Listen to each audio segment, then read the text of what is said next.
Hello, everyone, and welcome to another episode of Justin the Food Entrepreneur Show. I'm Justin Bizzarro. I'm your host. That's Bizzarro for anyone who wants to find us out there on social media.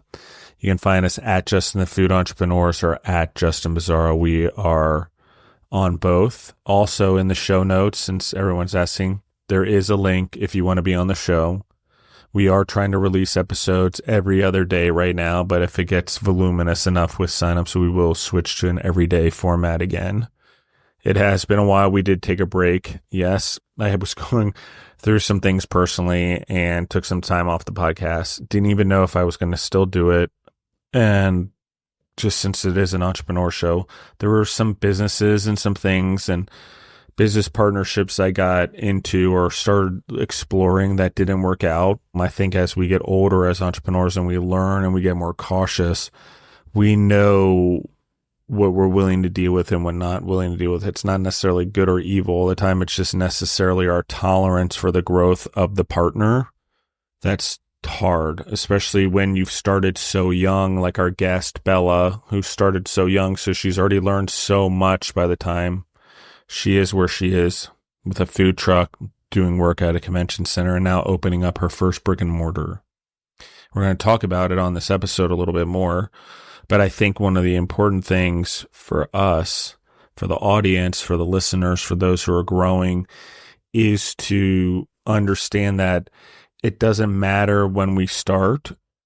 There's still a learning curve that's massive. Our previous experience and life may benefit our entrepreneurial life depending on how well the industries align, but it doesn't always guarantee success.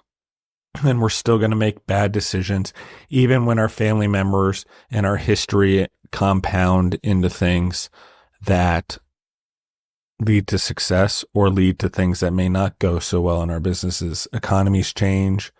Human tastes change, consumer tastes change, creativity changes, social media changes, algorithms change. It all changes the businesses. So part of being an entrepreneur is also handling the ups and downs and all of that as well. So the younger or the sooner we get started, meaning today, if we're going to do it today, start learning today. Otherwise, you're never going to get there. But this entrepreneur that we have on here, I just want to emphasize it for the audience that such a long way since 2 years ago we started talking. How are you doing, Bella? I'm doing great. How about yourself? I'm doing well. Doing well. Talk to me about a little bit. Let's give the audience a quick refresher. How old were you when you started Rockin Burgers food truck? I was 20 years old, and this month I'll be turning 23. So it's been about 3 years since I started. Talk to me about your journey, the lessons you've learned the most, and why a brick and mortar. Just dive right in. The mic's yours. So to to recap everyone, I was going to college for mechanical engineering. I had a full ride, and after freshman year, it was during COVID and I wasn't learning anything, and I decided to hop into the food truck venture. My dad, luckily, was able to fund me and gave me a year for it to work. And we've been going at it ever since. Things kind of blew up a lot quicker than I expected, and I'm very grateful for that. But it taught me how to get on my feet pretty quick and how to think on my feet. But the biggest lesson I have learned in 3 years is to never give up on yourself, no matter how rough times get personally, business wise. Never give up. Keep going. Things will get better. It might suck in the moment, but you'll be okay in the end. And I'm really excited to do the brick and mortar. I'm a little bit nervous because I've been so used to the food truck game, but I'm really excited just to have something stable year round. It gets quite cold up here in Boston around November, and it stays pretty cold until March. So the food truck season just kind of comes to an end between those periods, and it's kind of nice to just have something consistent, and that way our customers can have our food year round. it makes things a lot easier on both sides.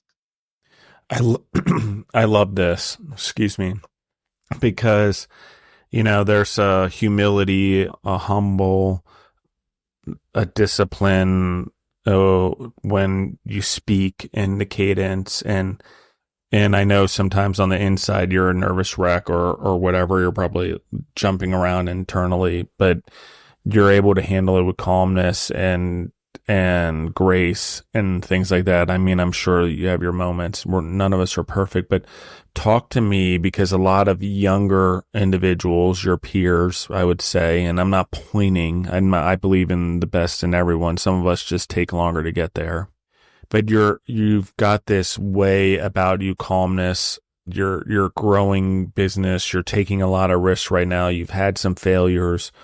Talk to me about the sort of your leadership strategy, your ability to stay calm under pressure. You're grounded right now, even though to an outside world, a non-entrepreneur or maybe to who you were 3 years ago, this would be very, very scary and possibly you wouldn't have done it. Talk to me about that. What's the difference now? Where's the calmness, the confidence? How did all of that come about? So my biggest reminder to myself and my attitude is we have to do tough things anyway. So why add temper tantrums or a ton of emotion or anything like that? It's just going to make it worse, at least for me. That's how I become even more of a nervous wreck, or that's how things fall apart in my life. So I've tried to really take things one step at a time. I try not to think too far ahead. Even when I'm cooking on the line, I take 3 or 4 tickets at a time. Or I just think of 1 or 2 things at a time instead of thinking of the entire big picture, which sometimes it's extremely hard to do. And you want things now and you want results now, but unfortunately, that's not the way life works. And that's what I've learned. Since I was 20, I wanted everything then and now, and I realized that a lot of good things take a lot of time. And my patience level has definitely increased a lot. And now that I've had some great times and some really bad times, I've realized that just staying neutral has gotten me through a lot. Look, there's so many questions I have. They all just came out of my mouth at once. I couldn't get them out. Let's back up for a second into the brick and mortar. Let's ground the conversation, and I'll go back to where we just were for a second. Brick and mortar, you're building menus. It's different than a food truck. We just discussed that. It's a little bit of a smaller footprint, but it allows you to be the commissary of your own truck too. And being in operation in a commissary in that scenario where you're also serving food allows you to probably run the food truck more because the prep time is a little bit different. You're prepping while the food truck's out in this case because the restaurant's running and selling food. So you're offsetting your costs a little bit differently, so on and so forth. I think that's important. But talk to me about menu differences. Are there any differences between the food truck and the restaurant that you've already started to work your way through in terms of menu items? What does that look like? So the menu is definitely a lot bigger than the food truck was. But at the same time, I'm trying to keep the menu as tight as I possibly can because I want nothing but the best and freshest ingredients for our customers. And when your menu starts getting big and too big, obviously things aren't as fresh as they could be. So what I did is I took a lot of our best-selling like special sandwiches and appetizer specials and a couple other things that I've come up with over the years, and I put it onto a brick and mortar menu. So now I sold these buffalo chicken mac and cheese egg rolls. I think I've talked about them before on the truck, and cheeseburger egg rolls, and I put those on our menu now. That's something that you would really rarely find on the food truck, and they were so popular that I want somebody to have the option of coming in every day. We added sliders, we added like all sorts of loaded fries, garlic parm fries, I have about 8 different fried chicken sandwiches on the menu. Before there were only 2. And now there's build your own burgers, and there's about 15 burgers on the menu. Before there was half of that. So I'm really trying to keep things tight but exciting, if that makes any sense. And I'm really trying to make room for specials too, because I really want a special every week. It keeps our customers entertained, and it keeps them to have a reason to come in every week. Are you doing both burgers and chicken? I am.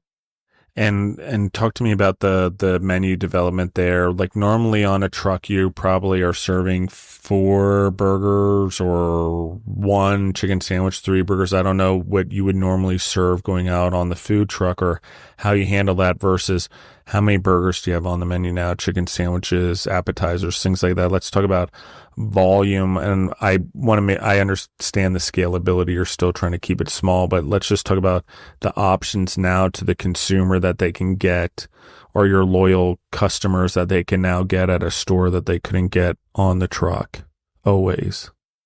So the only appetizers we did before really were fries and onion rings. I mean, that's what you can find on the menu every single day, but now it's mac and cheese balls, egg rolls, boneless wings, sliders, all sorts of loaded fries, mozzarella sticks.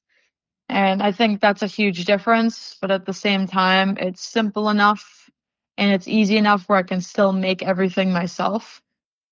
And same thing with the chicken sandwiches. I had just a grilled chicken sandwich and a fried chicken sandwich on my menu before. We added the chicken cordon bleu sandwich on to the permanent menu.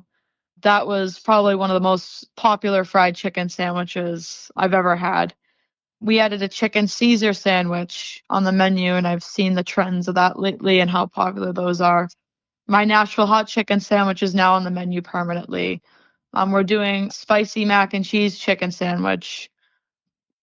We added the Gold Digger, which is like a gold fever sandwich with pickle de gallo, coleslaw, and cheddar cheese. That was another one of my most popular chicken sandwiches. So I'm trying to add everything over the years that people have really loved, but I can't have a 40-item menu on the food truck. As you know, space and things get really hard. And food trucks are all about volume and pumping things out. So it's great that I can have all of my customers' favorites now in one place and that they can go there all year. And there's not a toss up of whether I have something or not. These things are always there for them. Yeah, I think what you're going to find is it's going to change and grow your customer base, and the loyalty towards all the things that you had before that were popular is going to escalate. And I can see your creativity and who you are and what you're doing with both the chicken sandwiches and the fries and the burgers and expanding the menu. And it gives you the ability to expand your creativity and give it to the world. I'm so excited to see where it goes and see how the chicken and burgers do and concepts and where the future goes and how you experiment with things in the convention center and doing the things that you did there that have helped you with this. I think all of it has sort of stacked your skills from the food truck to the brick and mortar, from an operational standpoint, from a flow standpoint, from a making things standpoint. Is there big differences from the food truck or things that you've tried to improve that you've learned from the food truck and improved it as you went into a brick and mortar from an operational standpoint or flow standpoint? I feel like for the food truck to flow, especially at big events, you really need to par cook a lot of things, which I can't stand doing. But at the same time, I don't want anybody waiting 2 hours for food because I'd be a little bit angry if I was waiting 2 hours for something as well. So the brick and mortar, everything is more make as you order it. But my skills from the 99 come in since this is a takeout only spot. I was a takeout specialist there, which makes it really easy for me. So I know how to get things out the door. I know how to pack orders. I know how to take orders and what special notes to write on everything. So for me, the transition isn't too hard. It's going to be a lot bigger of a prep list every day, but I'm okay with that. Talk to me about design, layout, the involvement of your dad in the business. Let's give the audience a brief update on that and how it's helped you in terms of construction and walk-ins and all of that going into a brick and mortar. So this is where my dad comes in. He's a saint. I have not a clue what I'm doing when it comes to building a restaurant, and I couldn't even tell you all the things he did, but he completely took care of everything for me. The place wasn't in great shape when we, signed the lease, and he completely ripped apart everything and redid everything for me. And I can't thank him enough. He's a general contractor by trade, and he's the one who designed the kitchen in my truck. So I just left everything up to him. When it comes to menu design and logo design, that's where I come in. And I was trying to find a simplistic way of how to make my menu, and I didn't want to make it look like there was a million things going on, but at the same time, I wanted to show what I wanted to show. So I think adding pictures is extremely important. You want to give customers an expectation of what your food's going to look like. Because I've had things where I look at a menu and I think it's going to look completely different than what it was.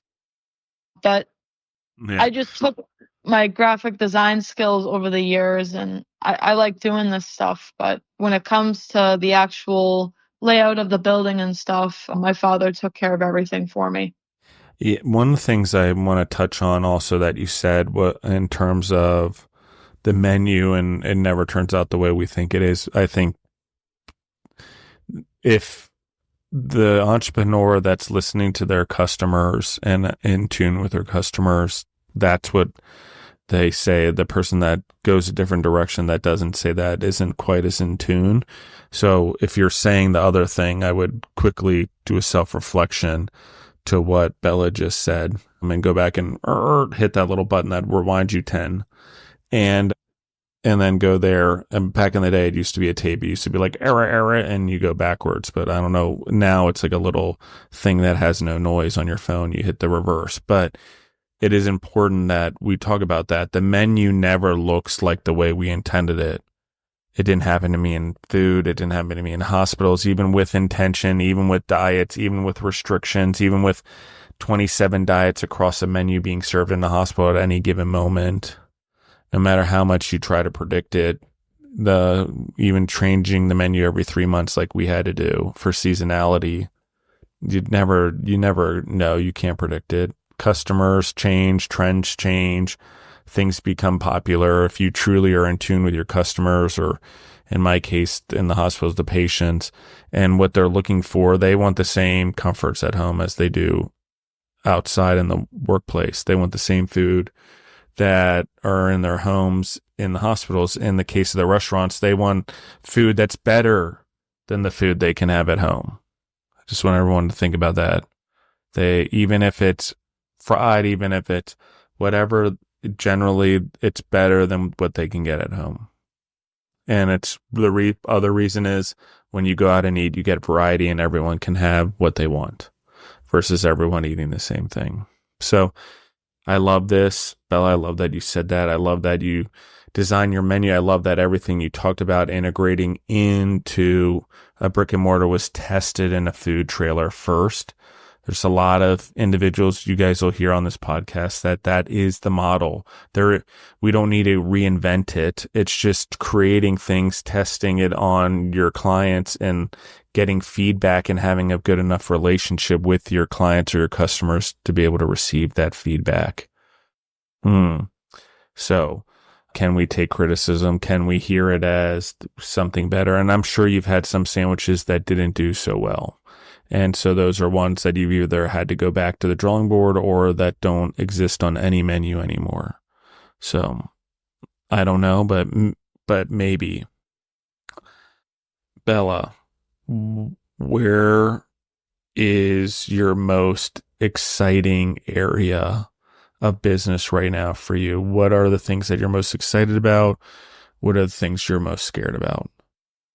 It all lands in one category. I'm really excited about the brick and mortar, but I'm really scared.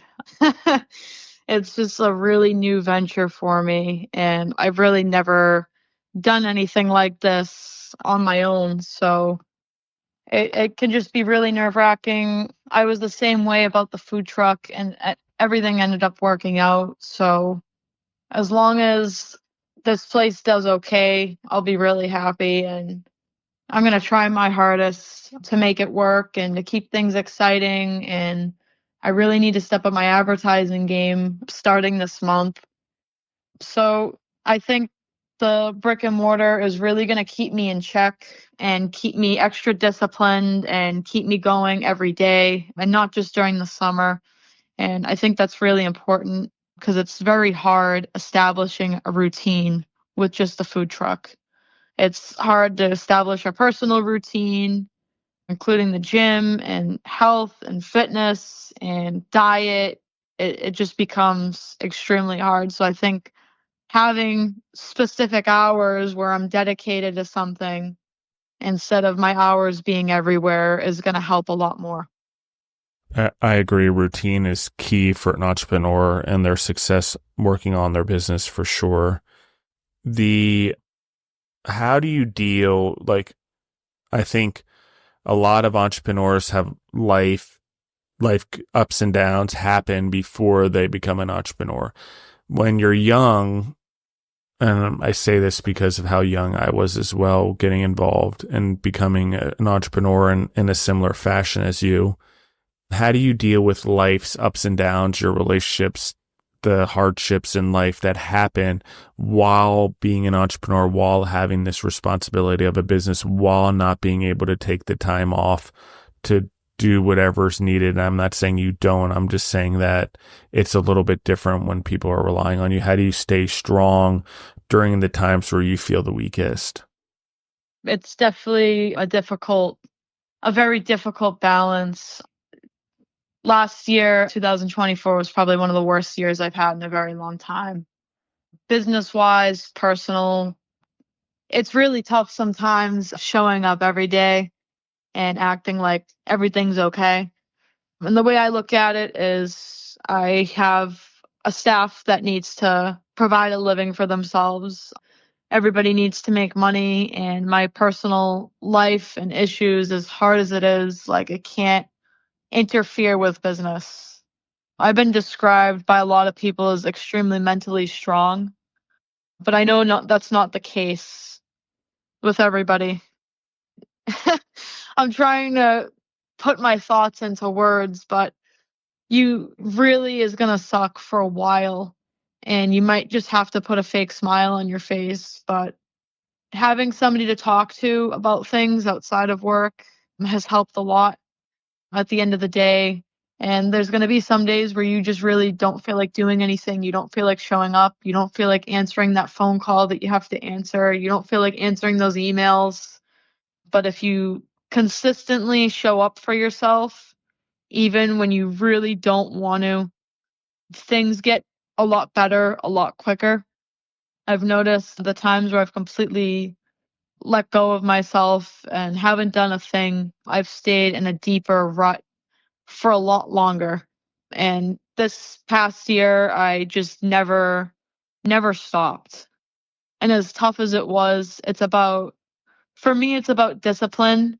And your discipline always needs to stay consistent. You'll have different spurts of motivation, and motivation goes up and down. But I've noticed when I really don't want to do something or get something accomplished on a day, and I go do it anyways, it makes me feel a lot better. And whether, again, that's personal life or business life, I highly recommend that everybody does that. What is your go-to? All right, let's talk about what is your go-to activity outside of the restaurant to sort of deal with the stress, to remain mentally fortuitous? Oh, this is something I've become a big nerd about now. I would really have to say the gym. I started really seriously lifting in June. the end of June, and it's just completely changed my perspective on life. I think that I never used to take care of myself or take time for myself, but that is something you will never see me missing ever again. I think it's so important to work on yourself and work on your well-being and your health, and I think it strengthens your mental health as well. So even you don't have to be like a nut job like me and go to the gym for 2.5 hours every day, but even taking 45 minutes to do some sort of walking or exercise or lifting, I think would make a huge difference in people's lives, and it gives you something to look forward to every day. And you might not understand what I'm saying right now because I know I didn't before I started doing it, but you will start to understand once you start doing it. Yeah, I think especially if you can combine your visualization or your goals setting in the gym where you turn it into a more positive experience. I know there's reflection and stuff that needs to happen in life and learning from the past, but in the gym, like if we trigger our manifestation, our connection with a higher power, if we want to talk about following our God-given purpose, it happens a lot at those high intensity levels that happen at a gym, or in that state of obedience and focus and discipline of doing the same thing over and over again, day after day, time after time.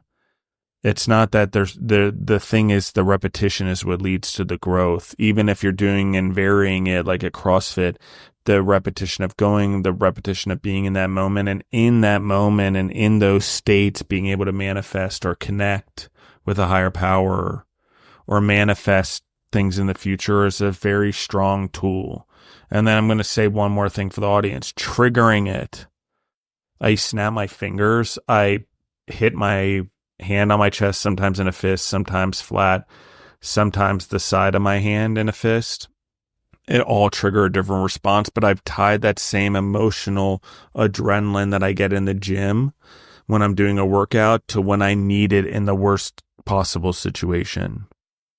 Doing, a project right now, someone died at the project.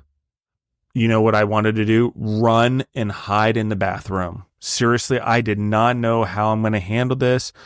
Ambulance, sheriff's department, all these people there on this project, okay? No one's fault, just life, natural thing that happened. But no one wants to go, like, I have 10 million other things I got to deal with. How am I going to deal with this? That's my first response. It's not the right response. It's like biblical, like they say, which son is correct? The one who says he's going to do it but never does it, or the one who says he's not going to do it but does it anyway? So we all naturally don't want to do things. It matters what our actions actually do and how we handle it. But in that moment, I needed to snap my fingers. I needed to get my adrenaline up. I didn't have time to go to a gym. I needed to center myself. I needed to hyper focus myself, which also happens at the gym. And being in that state matters, though some would call it a flow state. But you have to handle things in life, and you want to be the leader in your family, the human in your family, the entrepreneur in your family that your entire family or your entire business or everyone looks up to and comes to deal with it. If you were Italian and in the mafia, they say, you would be so trustworthy and such a good human, I would come to you to bury a dead body. It's a joke. But it is that what I'm saying. Okay? Meaning that you're such a good human. You can handle everything. I'm going to come to you for sound advice. I'm going to come to you for guidance because I know your mental and emotional and spiritual fortitude is intact.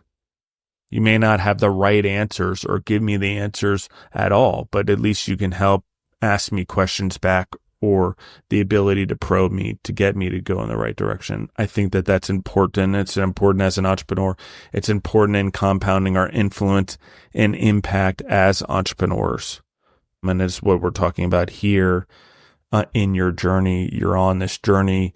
You've got the entrepreneur skill. You were bold. You went out, did it, 20 years old. Now you realize you need balance. You're gaining this other skill, which is the gym, which is giving you discipline and obedience, both for life and back in your business and in your manifestation and spirituality potentially.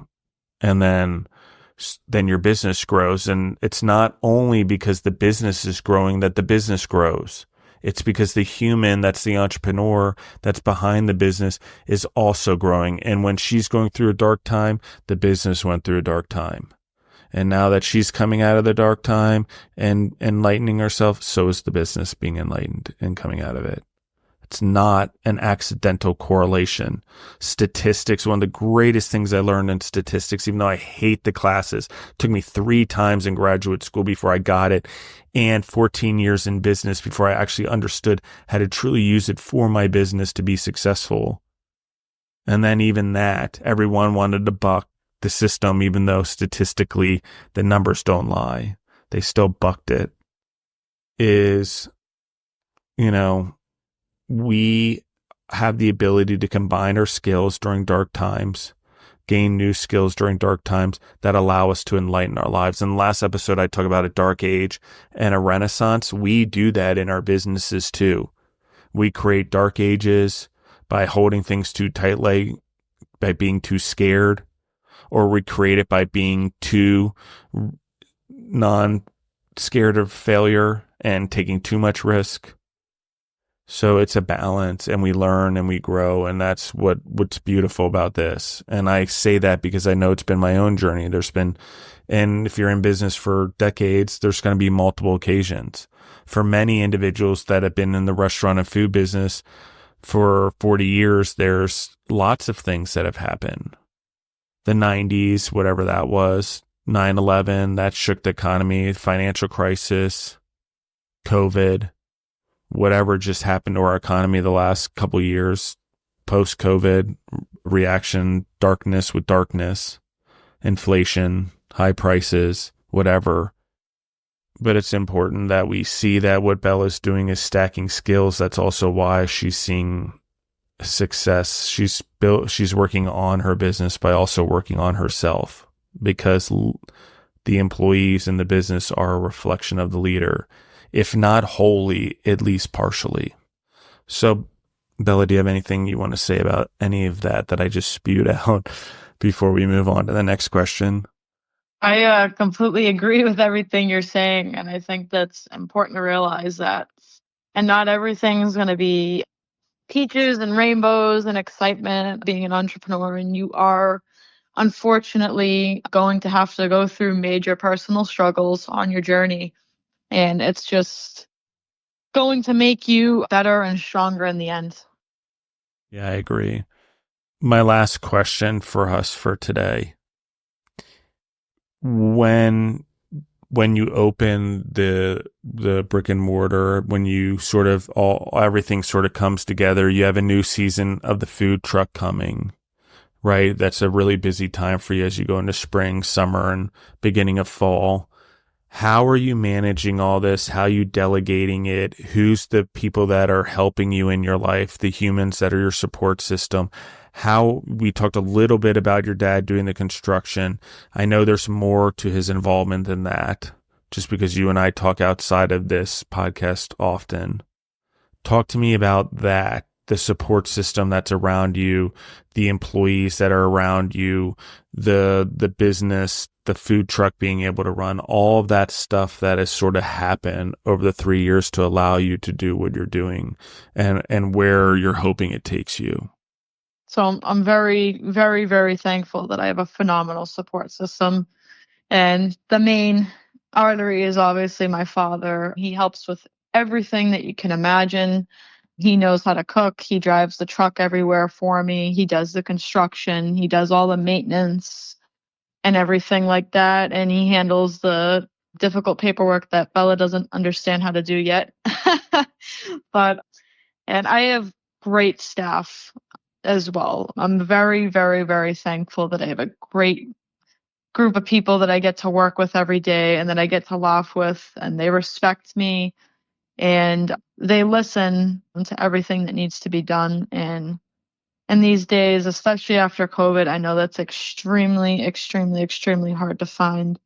So I'm glad that God's been good with giving me people that are phenomenal to work with and that don't give me a headache. And it helps my business grow. When you can trust to leave people alone and that you don't have to babysit them all the time. It makes things a lot easier. And I mean, in my personal life, I really would say that my brother's been the biggest support system that I've had in a very long time. And he helps me he goes to the gym with me every day and he keeps my mind in check, which I think is extremely important to help continue showing up as an entrepreneur as well. Love it. Thank you very much. Where can we find you online? Where's the new store located? What are some of the events that they might be able to find you at if you're doing any big events? Like, let's lay it all out for the audience so we can start driving them your way. So you could find us online at www.rockinburgersma.com. Our Instagram and Facebook handles are at rockinburgers.ma. We will be at the Boston 4th of July fireworks again this year, and hopefully some events at the Boston Convention Center. You can find us at our new store, which is open Tuesday through Sunday at 17 New Driftway in Scituate, Massachusetts. Awesome. Thank you, Bella. I appreciate it. Thank you guys, everyone, for listening in. Continue to share the episodes. Please like them. Put a like out there. Follow. Do whatever you can. It helps the entrepreneurs, particularly their episodes, sharing it, things like that. We all understand there's algorithms behind all of this, and what they want us to do is like, share, and comment. So we're not doing anything. If we support it, then that's how we should exercise our support in this case. So otherwise, go there, try her burgers, her chicken sandwiches, get to Boston. I'm going to let a little cat out of the bag, but we are planning a little networking event. We are planning 4 of them right now across the country. Boston is where one of them will be as part of a show thing that we're doing, a networking thing for all of the entrepreneurs that are on the show and some other people I know in those areas. So it's something we're trying to do. It's something I've been trying to do for like 5 years, and I dabbled in and I get my off of it, and then I don't want anything to do with it, and then someone brings it up again, and then someone brings it up again, and someone brings it up again, and then someone says, I want you to do this. And so sometimes God keeps whispering until he nudges us, and then he keeps nudging us until he literally pushes us. So that is the plan. So if we do that, we will definitely be visiting your brick and mortar for that, and I will be seeing you for that. So that would be kind of fun. But audience, go support, try it, get online, look at the menu, look at the food truck. If you go visit Boston, make it one of the things that you go on your food tour for sure. Anything else you have, Bella, before we get off? I just want to thank everybody for listening again, and it's great being on here again, and thank you very much. Yeah, you've come a long way. It's awesome. It's awesome to witness and be a part of. I'm glad God placed me where he has, because seeing your growth, there's faith and there's spirituality in what's going on in your growth, and your lessons learned are helping grow and create jobs and help other people and create business and economies and, be a role model for others. So I appreciate you coming on the show. I appreciate everything that you're doing, your time, and always sharing your story. So thank you, Bella. And everyone in the audience, thank you guys for listening in again. And I love you guys, and we're out.